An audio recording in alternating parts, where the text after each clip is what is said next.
Hello, and welcome to another exciting episode of TreasuryCast, the show that celebrates the greatest comics format of all time, the Treasury Edition. Proud member of the Fire and Water Podcast Network. I'm your host, Rob Kelly, and joining me this month to talk about the brand new graphic novel, Fantastic Four Full Circle, is the writer-artist of that graphic novel, Alex Ross. Hi, Alex. Welcome back to the show. Thank you for having me. Thank you very much. This is very exciting. I'm holding it up in the camera there. I absolutely love this book. It's such a fun read. And I have so many things to ask you about it. Let's start at the very beginning. Like, how did it all come about? How did this project even get started? I've been, of course, talking with people about it now and going through that history of, how I was influenced from the original 60s era, and I wanted to connect to it in a way that my style would transform to reflect a sort of pop art aesthetic. But one of the reasons I thought we should probably do a visual Zoom thing here is I could show you the exact book that prompted me to craft the approach I did. Some years ago, a friend of mine named Ron Murphy, he sent me a book just as a part of a swag bag of various odds and ends that was a Fantastic Four color album printed in the UK. And this would have been in the late 60s that this material came together. And it was under a kind of a painted cover, and it was all taking the stuff and recoloring it. And this has been true of a number of these volumes that were done in the UK that I've purchased over time. But what's so utterly bizarre with it is that the recoloring is absolutely abstract and bizarre. Like it's a purple It's thing. a purple thing. And like the team colors wind up where they're wearing red suits with blue number fours and their skin is orange, and virtually everybody's hair is highlighted with yellow. And when the Human Torch eventually appears, even like, oh God, I got to give you a good shot of like, there's Doctor Doom for you In his famous purple and red outfit. Yeah, I mean, just the idea that like, or here's Silver Surfer as a pure blue figure. They look like color forms almost, this kind of like monochromatic sort of thing. Oh, and even the story that I touched upon in my book is it's featured in this book, and this is the famous "This Man, This Monster" story. But the abstract colors of this book is what actually really sparked me off in this way of thinking. There's a complete out of left field way that you need to think about this material. You need to reconnect with kind of the notion of the 60s, but in an abstract sense. So you're not recreating it verbatim based upon what was published. You're kind of getting into this open mindset of throwing out all the rules. Graphically, you've got to stretch yourself into this abstract flat colors and not the careful color hues we see used in a lot of comics today, where things are very balanced and frankly a lot more painterly in terms of a lot of the average comics made. And I do see a lot of artists today, a lot of very talented people working in comics who are very much on the forefront of experimenting this way. So there's nothing I'm doing that's new here. I'm just sort of catching on to a trend. And in some ways trying to get where they're at and bringing the FF along in this way, because the Fantastic Four as a property, they're not going to get experimented with in the monthly periodicals in that way. Plus also, artistically, somebody who's as taken with the original Kirby style, that's not who's drawing comics today. Right. You've got men in their 20s and women in their 20s who are drawing this stuff who are not raised on any of it. They're not influenced by that material. And they're bringing in a whole different aesthetic that's perfectly fine, but not rooted to where this thing really came together. And ultimately, that 10 years of those original comics is kind of the bulwark of where all of Marvel was built on that. Right. So if I could sort of connect with it in a way that's, pure in some respects, but also abstract in others, then maybe I have something worthwhile. Interesting. Okay. So was it always going to be the Fantastic Four? Like with that was always the characters you were going to do? Yeah, because I mean, even though it wasn't necessarily taking the form of just being some graphic novel, I knew I wanted to bring an aesthetic look to those characters that I was experimenting with. I pitched them the year that the characters actually were eventually reabsorbed in the sense of their movie rights by Disney buying Fox. Earlier that year, preceding that, I made this visual pitch with a bunch of sketches, all of which have been printed now many times, where I was, changing my own way of illustrating the characters and trying to do this graphic approach. But I didn't have like a clear single story or, anything where I said, oh, I need to be in charge of the storytelling. I just thought, like, I got to get this aesthetic in because it can help to reappraise this group of characters and reconnect us to some degree with the roots of it. And in many ways, I'm thinking and worrying about what they do next with the cinematic versions, because this will be technically the fourth time Right. they've tried this. Yeah. And if they make something that doesn't really go back to the roots of what this thing is again, Mhm. it's the part where my heart breaks completely forever. You know? So okay, so it was in terms of the great Marvel characters of the first 10 years, like you were just talking about. Where does the FF rank? Are they your ultimate favorites? Are they lower down? I mean, what's your personal connection to Fantastic Four? Well, it is one of those odd books where here are the characters, they're not like, say, the Justice League represents all the highlights of DC Comics in a group. And then for Marvel, that's the Avengers. But the FF, obviously its own splinter thing, much like the X-Men, but they're where it all started. And you knew that by following any part of the history of this book, that basically everything that's important that makes up Marvel Comics starts here. And it's about how the dynamic of the relationships between the characters and their kibitzing, their conflicts with one another, was the way that comics all changed, because that idea that the interpersonal conflicts would be much more of a soap opera quality of writing and stirring up the readership to find them as a dynamic as interesting as anything they might be facing as a conflict externally. Um, Mhm. that was prototyped with that team. And that's the genius of it, really, because that would inform all the other books from the X-Men, Avengers, and all the individual characters and their cast of supporting characters. It's all about a certain amount of internal conflict and personal dynamics that are all, mixed up in a stew. Whereas characters from DC were more focused on, here's the objective of a given story, here's the Right. threat I have to face, and that's what I'm about as a character. And their personal lives are more cleared of all distraction and discomfort. Right. Right. I mean, like the Fantastic Four, yes, there have been other members over the years, but it's not the Fantastic Four without these four. I mean, it's though they are the team, not the team is the Avengers, the team is the star, whatever the members are at a given point, or the X-Men, but the FF has got to be these four characters essentially. I mean, you can have Herbie the robot in there, but it's not really the FF without these four core characters.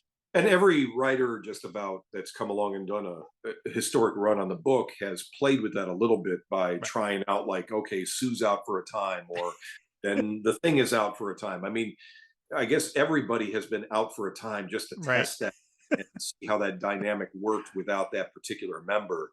And of course, it's always temporary and Yeah. should be, because these are fictional properties for which we shouldn't have to retire any of them permanently. Right. And there's enough creative expansion that all these things are cyclical, and every few years there's going to be some stage of the writing of it that's going to make you feel like, oh god, is this a permanent change? And no, it shouldn't have. Right. Which would allow people like me to come back at it and still do properties, still do work with those characters that is able to engage with the status quo of sorts, that's been the status quo forever. It's important that you don't just say, Reed's dead for all time, and it's always going to be this new guy in his place. Problem is, sometimes when you make these changes on larger levels outside of publishing, that may change the whole way that the group is seen. Like if you Right. decide that, say, their kids are now going to be permanent parts of the team, well, the number 4 is kind of in conflict there. Right. You um, know, yeah. So for anybody listening to this, I'm not going to get into too much details of the story because I want everybody to read it. We don't want to well, spoil anything.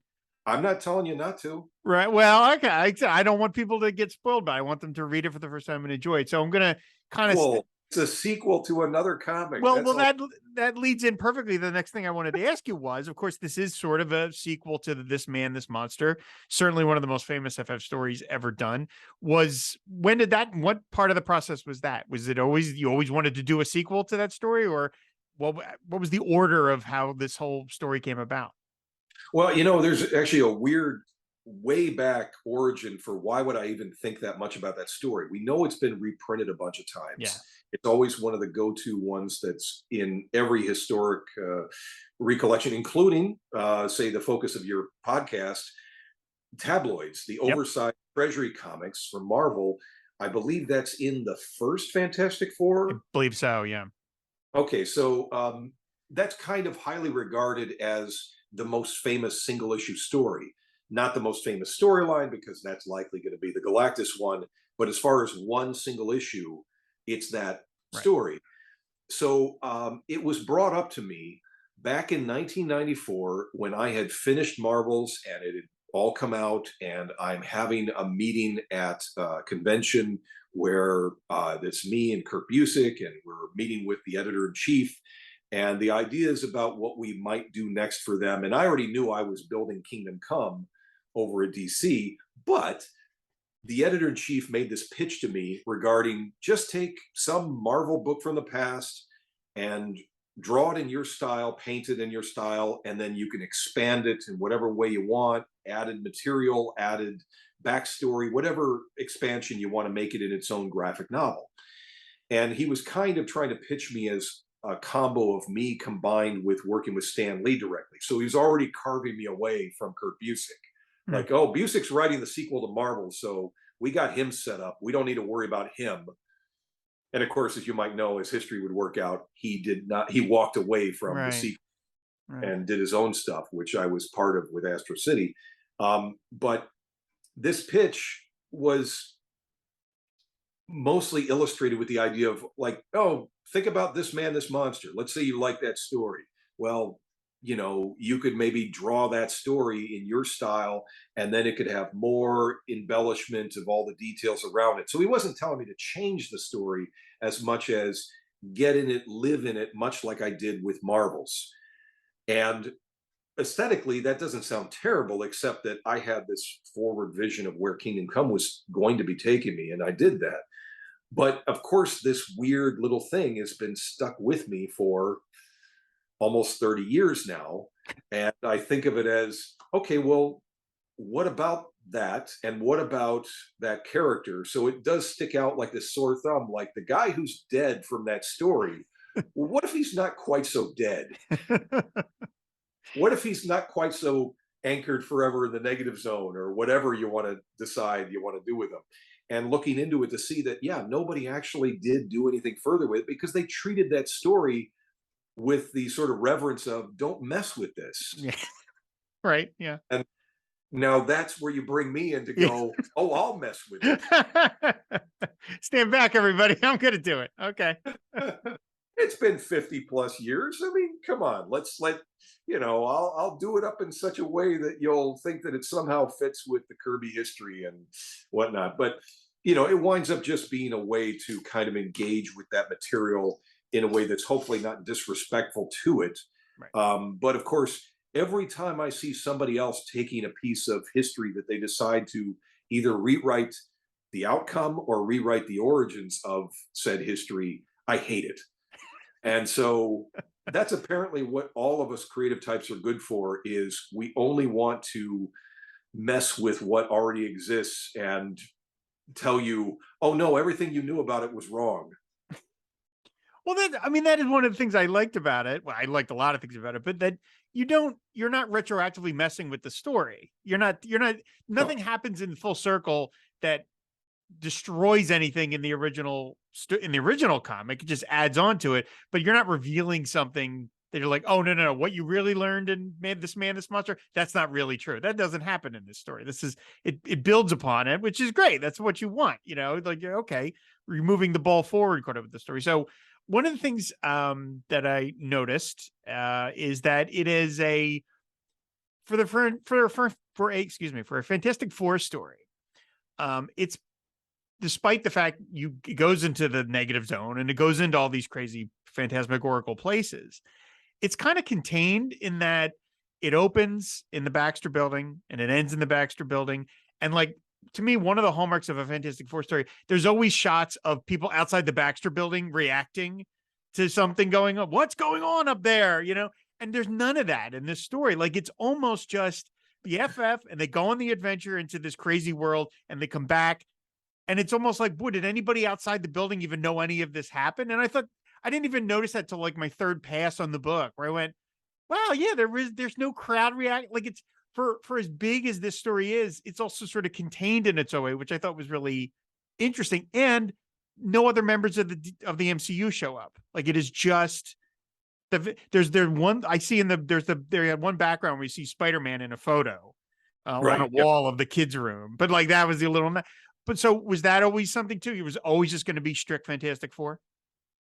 Well, yeah, I think that I wanted to hide. There's only so much room that the story can contain all Right. the different pieces of their world, and it was them I wanted to push. It wasn't about like, let me get some cameos in Right. here of these other characters. And plus, every time that a creator approaches this team, you often have too much the laundry list of previous FF villains and side characters that you would want to hint at. And Right.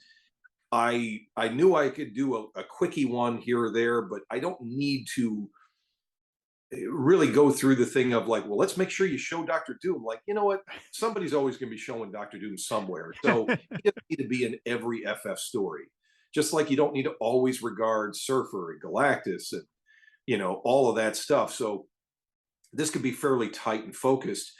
I sort of feel like when you get into the rest of the New York they inhabit, I don't want to necessarily challenge you with the idea that if I show you the people that exist in New York, that it's either the people that are there now specifically or the people Mm, that were there in the 60s. So if you take a look at the context of what little I show you, you could believe this is something that took place in 1967, the year after the yeah. story. Um, but I'm technically producing a contemporary story that's not out of line with a lot of where the characters currently stand. My only difference might be I acknowledge the kids, and the kids themselves I still feel are great as kids as opposed to rotten teenagers. Right. So, I you know, I noticed that when we got to think, because I know that like for some of your a lot of your DC stuff, like to you, those characters there's a certain moment that to you is the perfect iteration of those characters, and that's the backyard you like to play in. Like the JLA before Iris West gets killed, like that kind of era. And when I was reading the FF book, yeah, I was thinking, well, this could be anytime. And then when the both kids showed up at the end, I went, oh, okay, this is obviously set more modern because the second kid is a newer addition to the canon. It was always just Franklin, but then they've added the second. So, okay, so yeah, I really don't know when this is taking place. It really could be anywhen, which is again, that's well, if you the think part of the fun of it. it's over 20 years that Valeria has been a character. Wow.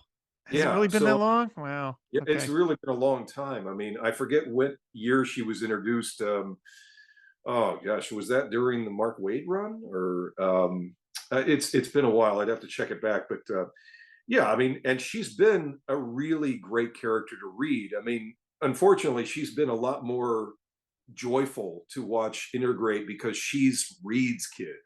Mm, She may look like her mom, but she's the daughter of the genius, and that's what her shtick is. So all the things they used to do with Franklin as a character about, oh, he's got all this cosmic power percolating within him, and you gotta subdue it because he could have so much power to tear apart the world or whatever the hell it is supposed to be able to do.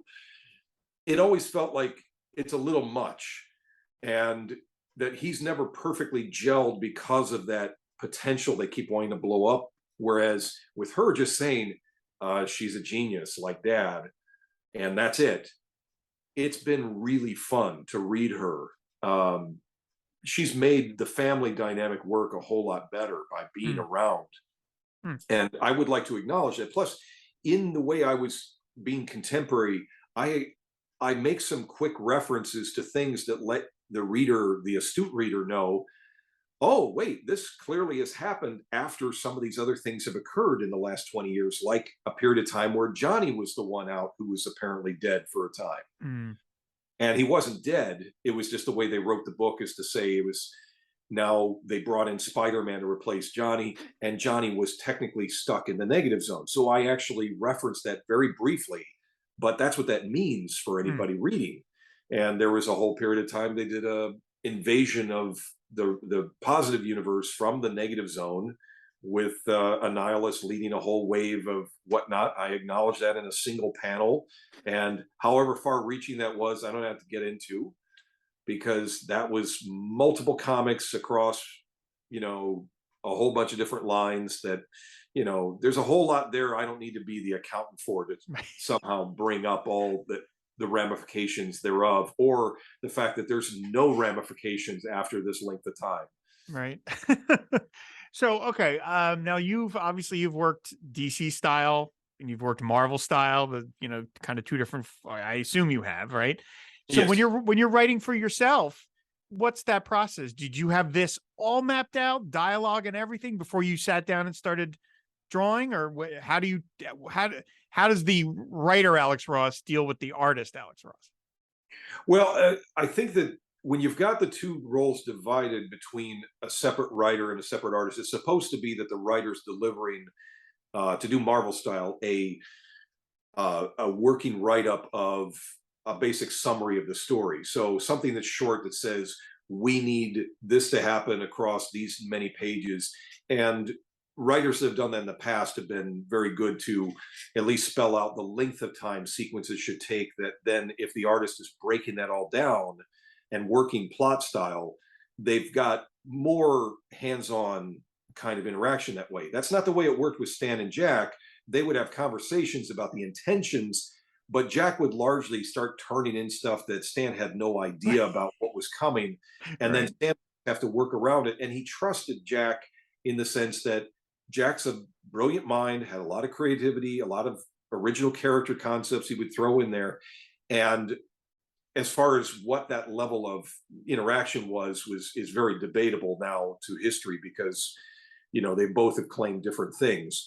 I was used to working with people who produced full scripts that I worked off of, that matched panel for panel exactly what they directed. Okay. And I was happy to do my job to that specification, with only the pushback of where I could tell them there was an improvement to make, and they saw layouts for every single page. So since I've got a history of doing tight layouts, I did that for myself, but I started with that. I had an idea in my head. I knew generally where I was going to go with the various points of the story. I would thumbnail them out at little drawings that are only like a couple inches tall, and go through all those with each and every spread as if it was its own object. So thinking about, here's two pages next to each other, they might have panels that overlap into each other, or they could be a double page spread, but Mm-hmm. think about each two pages as a thing, and working that up across a few sheets of paper to get through 64 pages. And pretty much the process of doing that for me was done over like about a day or two. Hmm. And that was loose thinking through. So what happens in that loose roughs, where you're doodling out little tiny panels and letting the story tell itself in your brain, the dialogue begins to form, and you're jotting down quick notes of like, oh, that's a good line, or oh, this is what we're going to need, this amount of space for Reed to explain this, and so on. And then what I do upon that is I then sit back and start to write out a working script that has no descriptions to it. So I just go straight to panel one. This character says this, that character Okay. says that. So I'm concentrating on language. I don't have a ton of narration in it, because the beauty of this is it's much like watching a movie, where it's the only words you're hearing are what people are saying to each other. Right. Right. In comics, you have a ton of comics being written where it's narrative voice constantly throughout defining the sequences. And here I was happy not to have it because I want it to be language between people speaking.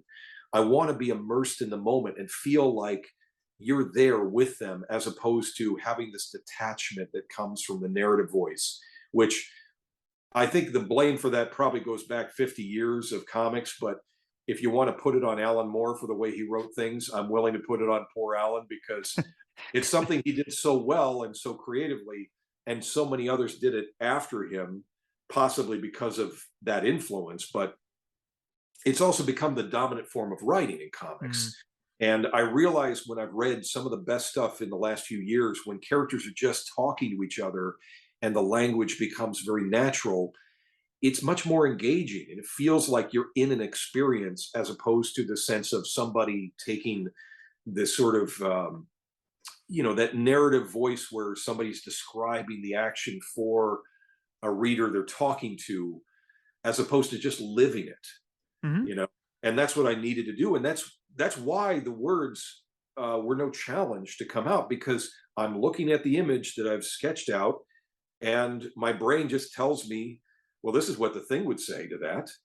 And you get all kinds of language that just sort of naturally pops out, and this person says that, and if that person just said that word, well, that's going to cause this person to say that as a retort, just to be snarky or whatever. Hmm. Hmm. And it's nice when I'm connecting with people on it, where they have told me they hear the voices of the characters adequately, because a lot of that was just, it wasn't labored over, it just wrote itself. Interesting. Okay, because I did notice, and that was something I wanted to ask you about, was that some of the asides that the characters have, I did wonder, when did that come into the process? Like there's the gag about, you know, when Johnny notices that Sue probably didn't have any clothes on when she was invisible, and he's like, wait, what? And he's like, oh, eh. And then again, they have these little jokes that aren't matching what they're doing, where they're floating through the negative zone or whatever. But that's, so I was curious of, like, did you as the writer go back and add that stuff? Because you were like, oh, there's a room for a little bit of, there's room for some character stuff right here before things get hot and heavy and they deal with all the craziness of the plot and things like that. So, okay. I was curious as to how you were working Yeah, that into the process. pro- in the moment that I was sitting down to either write it when I was sketching it out initially, and doing my full script pass, it pretty much just flowed. It was all coming out there, and then of course it was not necessarily heavily added to, but it was some revising happened with the editors I'm working with, Hmm. but all of which my intentions were preserved, and there's nothing I lost in the process. I didn't have like, oh, I had this great bit I was going to do here, where I was going to go off on this. Nothing was cut that was of any value. It was all pretty much what I spur of the moment created, and that's what you're getting. Gotcha. Before we get into, I have a bunch of questions about the art side of it, but before I get into, I do want to say what this reminded me of. This book, this adventure, was Fantastic Voyage, which is a great movie, and I mean that in the most complimentary way possible, and that it has that. I mean, for anyone who doesn't know that movie, it's a bunch of scientists that get shrunk down and sent into the bloodstream of somebody, and so and then you're talking like 1966 they made that movie, and so it's all these people on wires in front of all these projected backgrounds, and it's, again, I keep using the word phantasmagorical, but it's a trip of a movie, and it's a lot of fun. And this reminded me of that a lot, because it just has that feeling to it of like them in these, them floating. I mean, you get to see the Fantastic Four sort of flying through, flying under their own power, kind of, which is something you don't generally get to see, because they're in this world where gravity is not, beholden. They're not beholden to gravity, something like that. So it had that feel to it, and that was one of the things I liked about it. The colors too, and you mentioned the weird color palette from those British annuals. That you can't help but notice right on the first page. You're like, wow, these colors are very unusual for any Fantastic Four story, especially your work.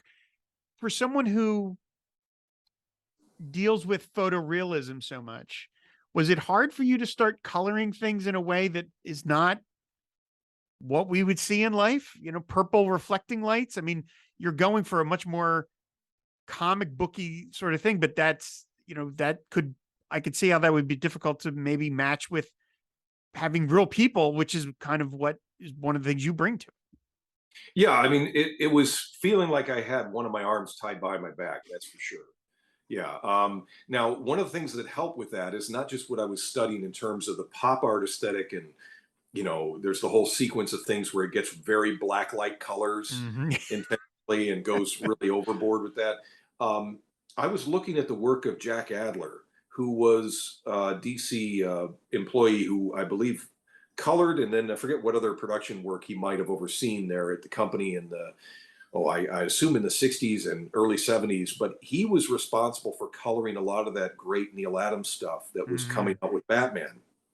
And so if you examine those comics, which I did, to see how they were initially printed with such a limited range of what the four color process could do at that time, he was using blocks of color to shape and shade things for the sake of mood that was not common for the era of the 60s for sure.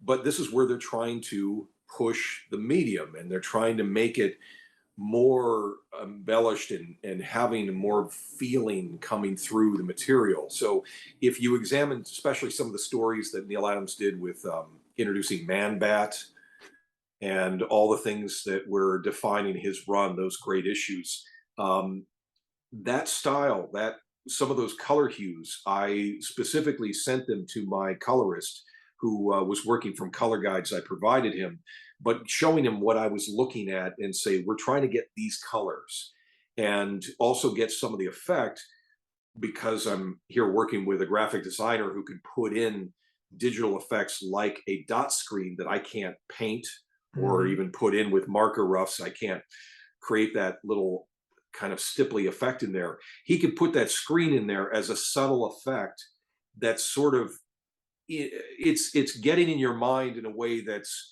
subliminal, hopefully, in the printing. So it's not overbearing, but it's also breaking up what would otherwise feel like very pure process color, especially with today's printing capabilities. It would look much cleaner and sharper if we did it just on pure white paper, but we put in a half tone that's like an off white to break up the colors overall, so that each page in this book isn't the absolute pure white of the paper, because that would have been garish. I knew that I was going to be surrendering some control in this, because you're not going to see my paints on the paper.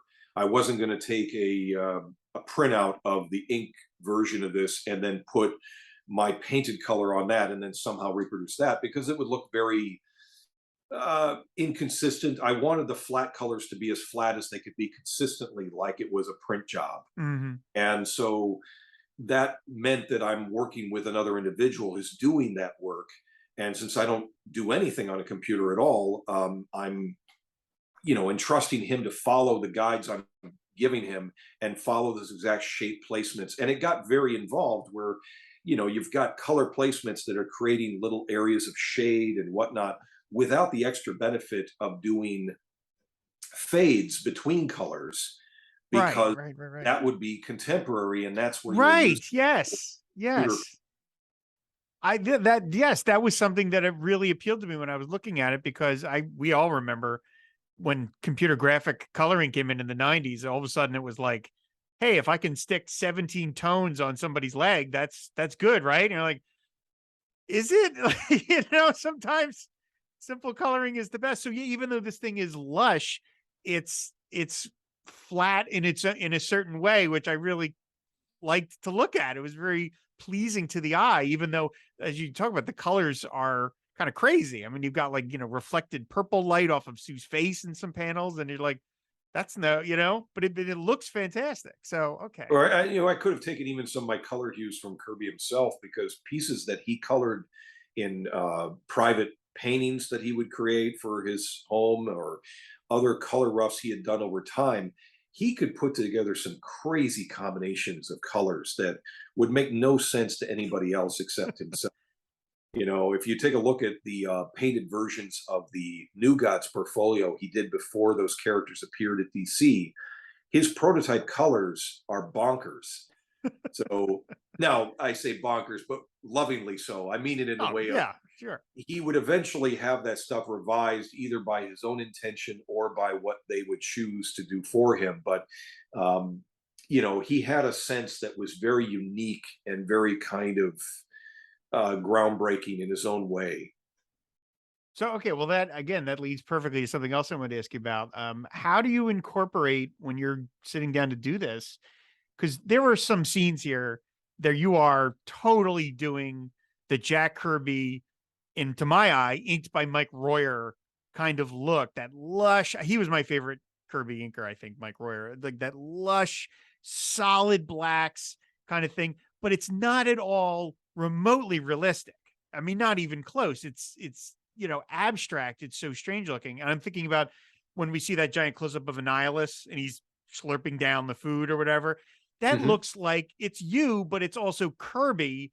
But your stuff is realistic, and Kirby's is the opposite of that. How did you again reconcile that as an artist to kind of say, all right, I'm not copying what Kirby's doing. I'm making it my own, but it's still recognizably a Jack Kirby Annihilus in a lot of ways. Well, I guess I connect with Kirby in a way of feeling that it's not so divorced from the reality that I like to play within. That Mm, the sort of reflections that you can get off of chrome exterior, which is what I try and illustrate love Annihilus that. is having. Um, I Annihilus, love that so much. That's uh, so great. That before shot of him. when he started to use a lot more of the kind of squiggles that he would increase with over time, he would embellish body forms with this very easily, very casually, whereas he used to restrain that to only be applied to certain textures he meant to be taken as either metallic Right. or some kind of dark embellishments of a darker shaped object. Um, I would try and interpret that as it's indicating some kind of reflective texture. So when I created these Fantastic Four costumes, I prototyped them by making figures out of them, out of a iridescent spandex material that would reflect the light and hold darks in a way that was very unique. And as I illustrated that, particularly by not painting it, but by turning those into black shapes in ink, um, that wound up feeling like the spirit of what Kirby was doing in his art without really divorcing yourself from reality, because here's a realistic thing I'm studying and I'm getting this out of it.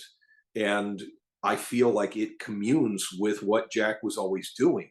I really feel like Jack's stuff is not so divorced from reality because he started with a history of drawing things, not necessarily realistically, but he went through his own stage of development from heavy cartooning in the 40s up through more of a straightening up of his style in the 50s. And then by the time he's there at Marvel in 1959 and doing the horror stuff with them, the monster comics, and then those first 5 years, I would say, of being at Marvel when he had a lot of inking by Dick Ayers, Mm, his stuff strikes me as uniquely realistic adjacent, at least. You know, there's mhm. some dynamic figure placement and staging, but a lot of the figure shapes, his use of wrinkles, his knowledge of how to just draw a person wearing normal clothing Mhm, comes from a strong eye of identifying naturalism.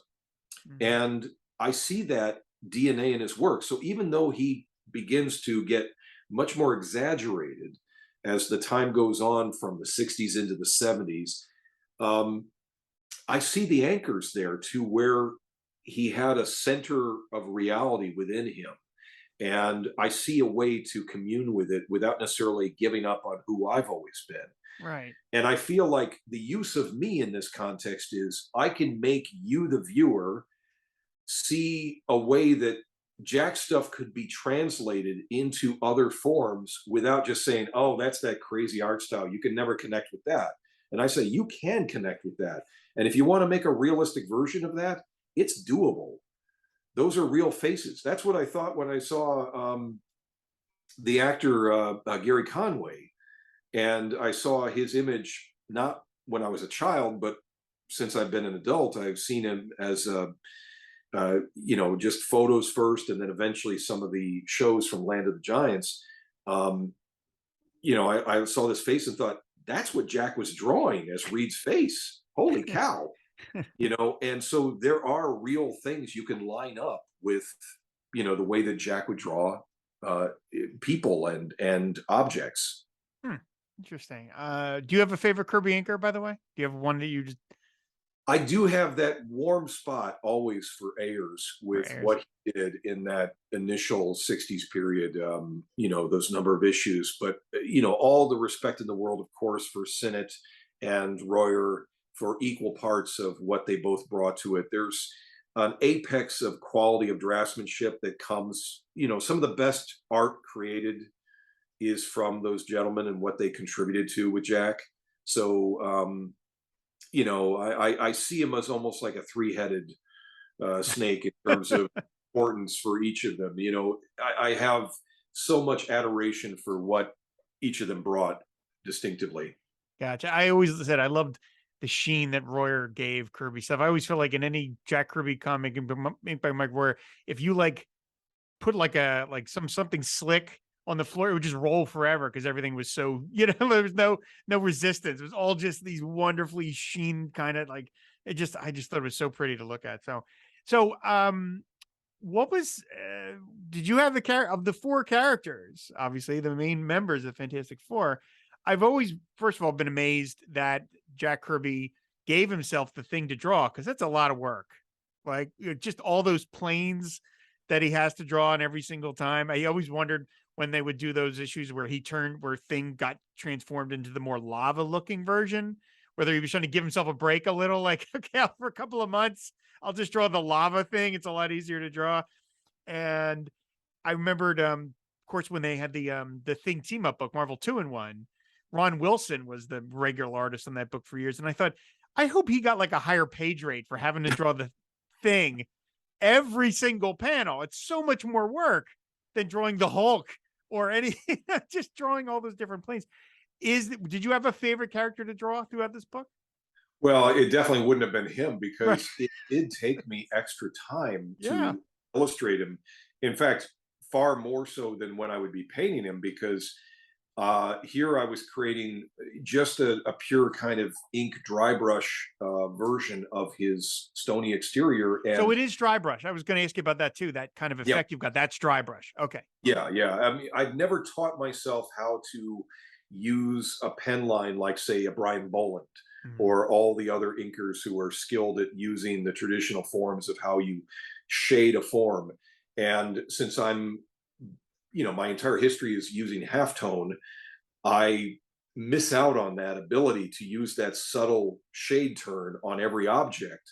So here, the dry brush effect, which I felt like I could kind of control to some satisfaction, was something that it would hopefully print right and not disappear, and then get enough of that turn that you would look at it and say, that's a realistic image while still being pure light and dark.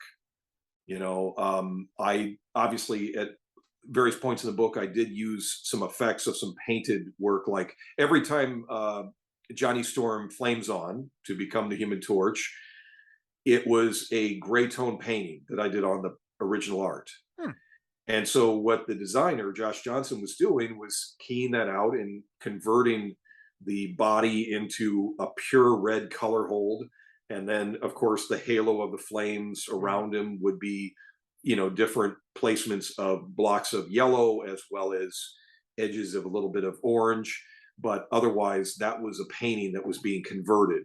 Um, but yeah, when I had to do the Thing, what was challenging with that is that I had a full three-dimensional model.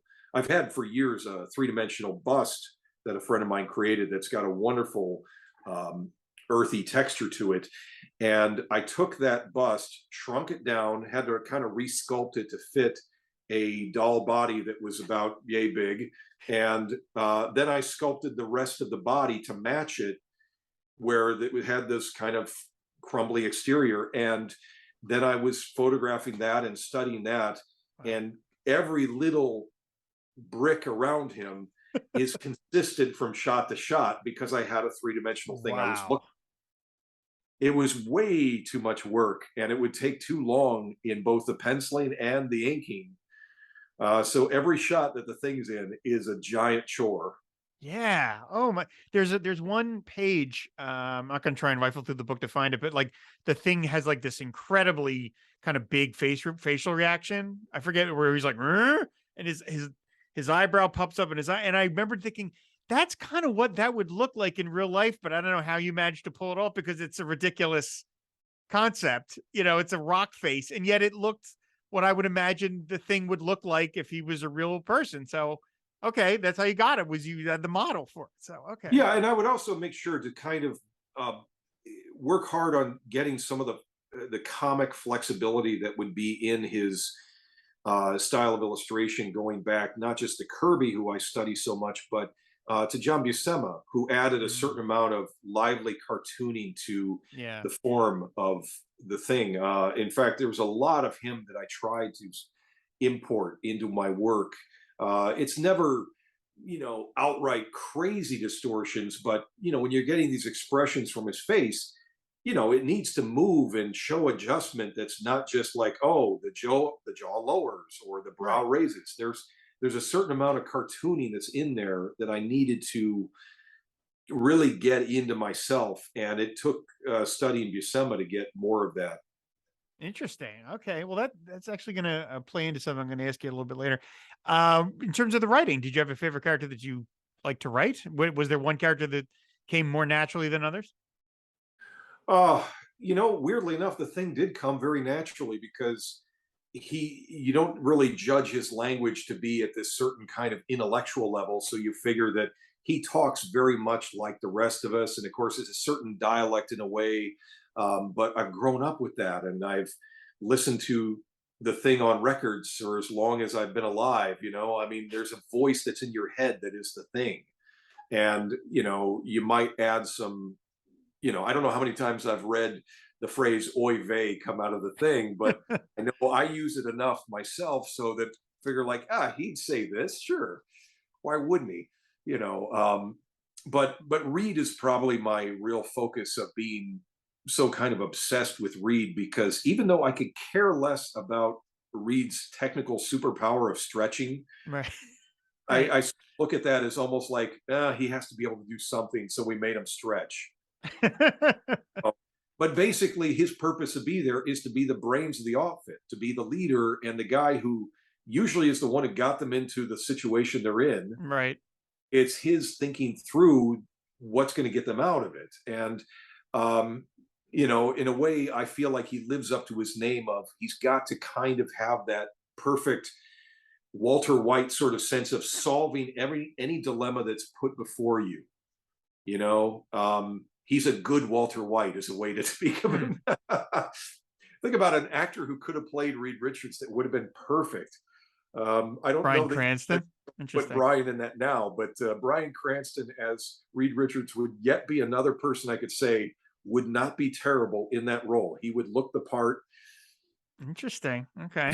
Have you ever heard the back when they were going to back when they were first getting an FF movie off the ground, that Peyton Reed had a pitch for it, the guy that eventually is doing the Ant-Man movies, what his original pitch was for the Fantastic Four movie? You ever heard this? No. He wanted to make it, he wanted to set it in the 60s, Hmm. and he said it was going to be a superhero version, but it was going to be like a Hard Day's Night where they are super famous Oh yeah. and they're hounded by everybody. And I was like, okay, I don't know if I want that to be the Fantastic Four movie, but boy, I'd like to see that movie. That sounds like a really fun idea of like, kids running down the street chasing Johnny Storm because he's famous. He's a famous superhero, like he's one of the Beatles. I thought that's a really fun idea. That's a shame we're probably never going to see that movie. Well, actually, you never know. I mean, I think that the prevailing opinion from at least fandom, people like myself, is that of course you should set it then because you're not anchored only to that time period. They can travel through time through Right. various means.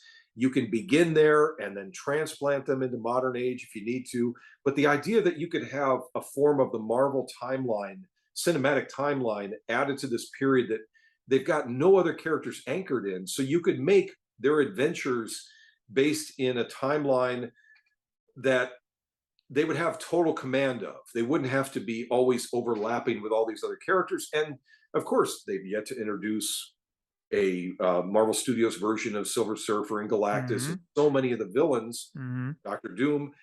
I don't know what the case is with the Namor in the Black Panther movie, if in fact he's going to turn out to have been around for as many decades as the character has been classically. But then I don't, if they lock it in with this movie, maybe we'll find out exactly how old the character's supposed to be. But you could still even have that interrelate.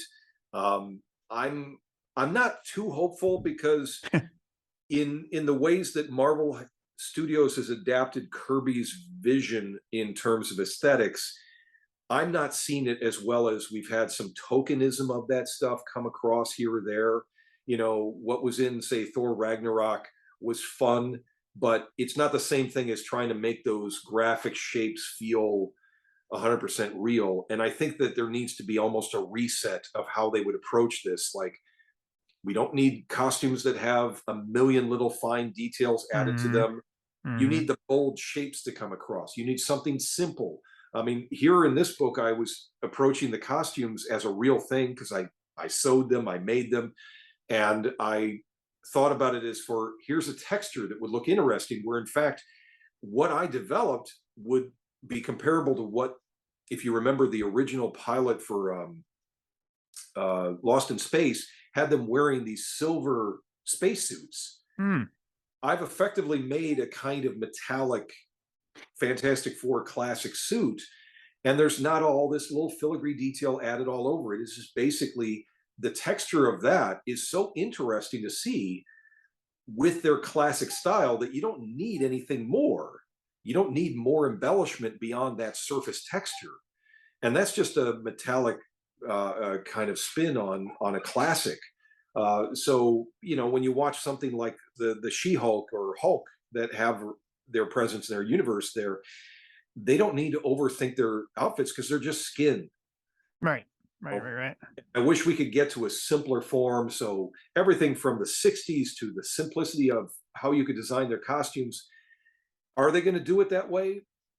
Probably not. They're probably not going to watch this interview. Well, we'll do our best. So speaking of basic, this book opens up with this wonderful gatefold, Secret Origins, which was, I did not know that was coming. So I get the book and I'm like, first of all, wait, it keeps going. It unfolds. And it tells the origin of the Fantastic Four, obviously. Now, is that something that you feel as a storyteller you just want to have because it just grounds all the character, it tells the story? Because I would assume that anybody that's going to buy this already knows the Fantastic Four origin. They don't need to be told it, but obviously you went out of your way to include it, and Abrams went to the added expense of making it a fold out. That's not cheap. Is that something you just feel like it's got to be in there? That kind of beat has got to be in this story. Well, as deference to the larger world of reading any of this comic stuff that people aren't always so clear on the background of, they have to be told the building blocks of what you need to understand about the characters just to get into it. So naturally, you should throw that out there. Even the average comic book carries with it a quick description on the first page of who the characters are. This kind of stands in for that. And it also, by making it part of the cover, which was my concept of kind of keeping it as the tradition of what I did, all those origins that I worked on with Paul Dini years ago for DC characters, that it's a separate object from the book itself. So I'm not changing graphic approaches within that story once I get into it. Gotcha. So here I painted the origin, but once you open up the book, then you've got my style used in the story. So the two things can feel like they're not at odds with one another, but they're kind of, and it makes it almost like an extra bonus when you're getting a book that you've got this extra little piece, I'd like to think. It's like the cold opens they would do for like the James Bond movies. It's like they would generally do some scene that has no connection to the movie you're about to see, but it's just a little 4-minute sequence of James Bond, and then we get the song, and then we get the movie proper. So it has that kind of thing to it. Yeah, I did notice that you were using the same format as you did for the Secret Origins books, with the literally the same grid with the long panels and then the wider shot on top. This isn't related to the Fantastic Four, but I'm just dying to ask if there's any character. I was going to say DC or Marvel, but any character. Is there any character that you would love to just do a Secret Origins sequence for in that format that you haven't gotten to do yet? Is there one you would love to do? A lot of those. I might be planning such a thing. So Oh, you never. okay. Oh, all right. Okay. Well, again, that I was going to ask, is there, I mean, obviously you're not going to get into the details of it, but like, is there more to come from Abrams in this format? Like, are you going to? Where you can see from the front of the book, it has its own imprint name. So it's not technically part of Abrams Comic Arts. It's now Marvel Arts. Marvel Arts, right. So this is an agreed upon juncture between Marvel Comics and Abrams, where we are building up projects with specific talents to create unique storytelling approaches with, as it turns out, with the people we've been communicating with, man, everybody is stuck in the 60s. Everybody wants to reconnect with that original magic.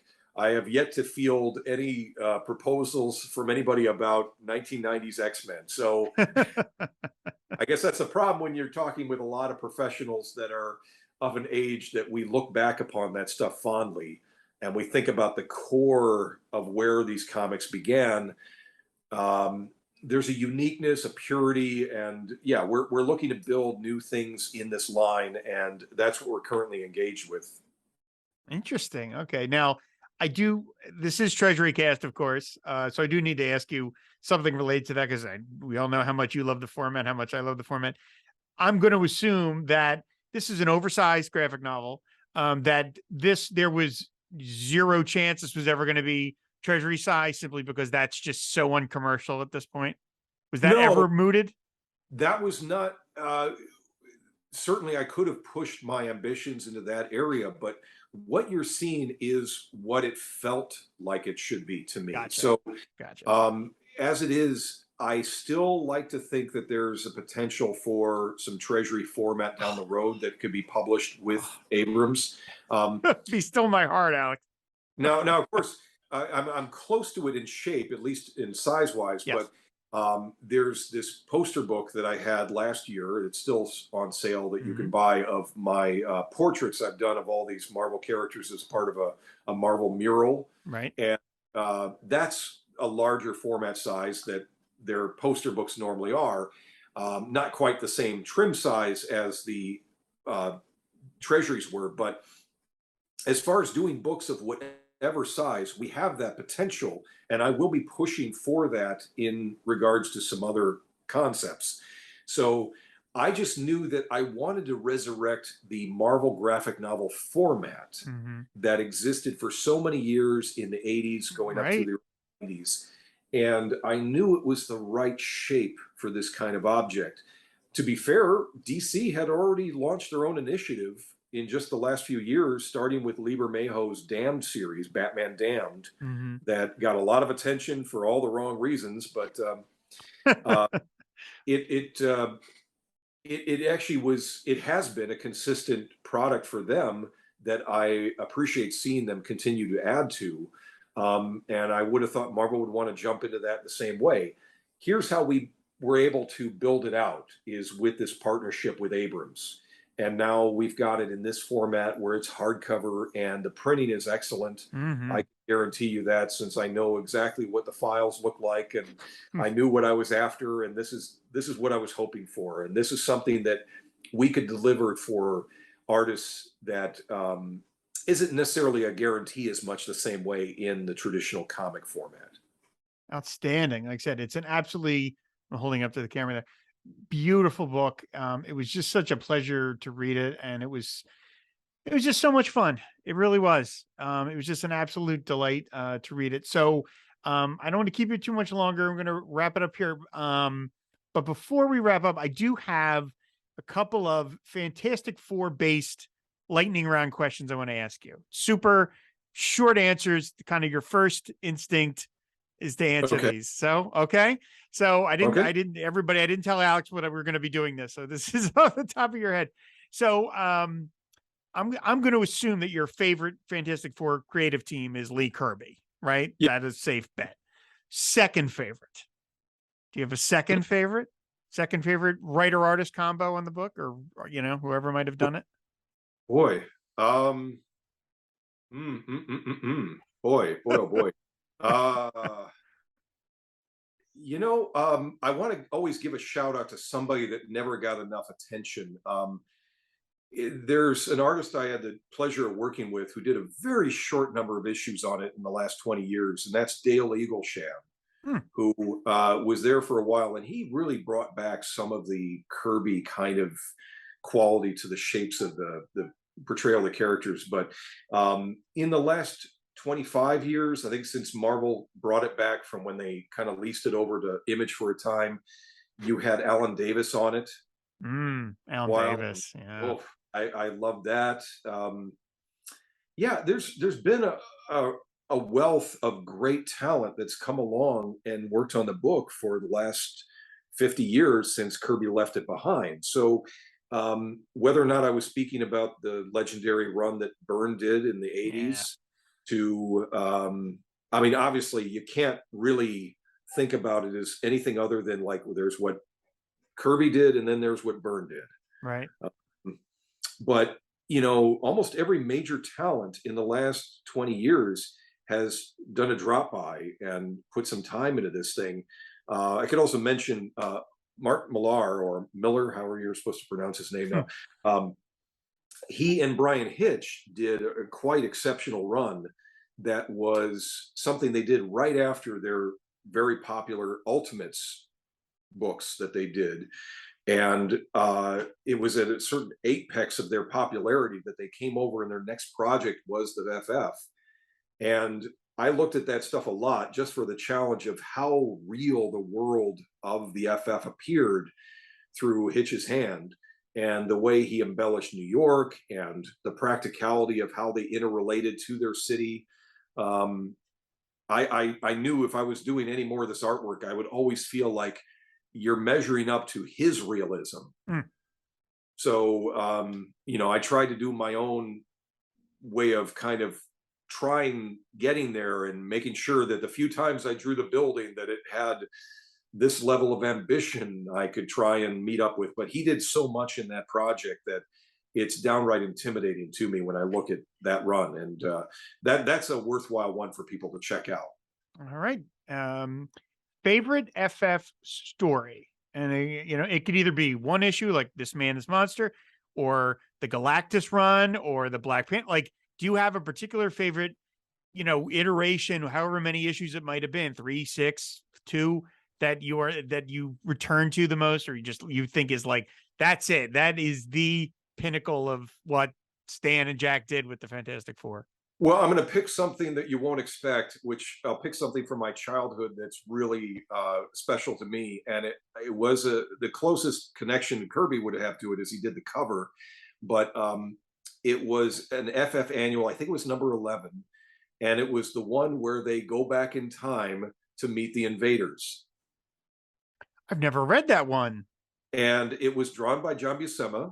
And at that time, also, the Thing, who looks like the Thing in the story, is actually Ben Grimm wearing a Thing costume. That's sort of a weird exosuit that he's got on. But you have the first meeting ever of Johnny Storm to Toro and the original Human Torch. Right. That time period. And it also shows kind of the creation or the accident that left Baron Zemo with his mask stuck to his head. But beautifully illustrated story that just grabbed me. And this is before I think the Invaders book was completely off and running, but it was in development at that time. So I could be wrong about that, but basically it's absolutely spectacular piece that really hit me well as a kid. And it's got that quality of being very much like putting the FF in the movie Where Eagles Dare. Sold. If you like that movie, yeah, this is you. great art, great story, simple. I mean, if you were asking me my favorite comic book, it's still from the same year. It was Superman versus Spider-Man with Ross Andrew and Dick Of course, Giordano. of So, course. those things will, they were great then, and nothing will ever equal their impact on my young mind. I've never read that annual, but I love the Invaders, so that sounds like a fun story. I gotta get off to eBay and buy that. So, okay, my last lightning round question is favorite alternative FF member: Crystal, Thundra, She-Hulk, Power Man. There have been others, but like, do you have one that you thought, well, kind of brought something? Obviously, as we said, the team is the team. The Fantastic Four has got to be the four. But do you have one that you feel like, that was kind of a nice mix to have that rogue element in there? Well, it's not Herbie, I can tell you Not, that. not Herbie. Although you Uh, do give Herbie's in this book, which I thought well, was generous. Nice I gesture. also threw in, this is a deep cut for the hardcore Kirby historians. I threw in his original intended name that Kirby meant for him. It's the code that Reed shouts out to turn on the security system in the Oh, I didn't vacuum. even. Oh, that completely went by me. Yeah, I believe that's ZZ123 is what Kirby wanted to call the robot. Um, and I draw it actually a few versions of Herbie in there as just their automated Yeah, little putting out help. fires and stuff. Yeah. And if you take a close look, you'll see they're different models, and one's from the animation, and one is Kirby's original sketch that he did for the show Mm. that they later revised. But Hmm. that's again deep cut stuff. No, my favorite I think easily is going to be She-Hulk because Byrne really brought it at that point in his embellishment of the book, and she was a fun addition. It was easy because you never felt like you were missing the Thing completely, because I believe he was also writing the Thing book separately Mm-hmm. over Mm-hmm. elsewhere, and she was a very welcome addition. And of course, he was just great at drawing She-Hulk. So visually, she was stunning, and a very comfortable fit in the team for that length of time. All right. That's perfectly good answer. Absolutely. So the last thing I'm going to mention here as we're wrapping up, this has nothing to do with the graphic novel, Fantastic Four, but I can't pass up this opportunity. Now I've got you here. Uh, One of the other things that you and I have in common outside of a deep abiding love of the Treasury format is I found out from you that I now have come in possession of a Flash Gordon pinball machine, and you have one, and Brian May has one, and Sam Jones has one. And so there obviously other people have them, but I'm like, wow, that's an amazing group of people to be associated with. What's your high score? Oh, I don't know if I've ever played it long enough to get any score up. So for me, it's something you just plug in occasionally to see the nice, pretty lights. So I'm not much of a game player, unfortunately. So yeah, sorry, no good answer on that one. Okay, hey, that's an answer like anything else. I'm not good at it. I've been playing for a little while. I'm not very good, but I'm trying to get better. So, well, Alex, thank you once again for doing this. You know how much I appreciate talking to you. This was an absolute blast. I'll hold it up again to the camera. This was an absolute blast to read. Anybody who listens to this show does not need me to sell them on this. They're already going to go out and buy it. Pick it up. It is completely delightful, fun adventure featuring the legendary Fantastic Four. So once again, thank you so much for doing this, and good luck with this, and good luck with any other future projects from Marvel Arts. Thank you so much. I appreciate it. And thanks for watching this episode of TreasuryCast. Of course, you can find all the back episodes of this show over on our website, fireandwaterpodcast.com. By the way, if you enjoyed Alex's appearance on this episode, he was on the show before, episode 50, where we talked about our favorite Treasury comics. So you might want to check that out. You can subscribe to TreasuryCast on any podcatcher of your choice. We're always talking giant-sized comics over on Twitter at Treasury Comics. And finally, if you want to support the Fire and Water Podcast Network, just go to patreon.com/FW Podcasts. There you can unlock various rewards, one of which is to be name checked on a show of your choice. So big thanks to Jeff Polier and Brett Young for their support of TreasuryCast. Again, a big thanks to Alex Ross for coming by and talking about his new graphic novel. It's super fun. It's I might even say it's fantastic. Go check it out, everybody. So that's going to do it. Thanks so much for watching, and we will see you next month. And until then, go big or go home.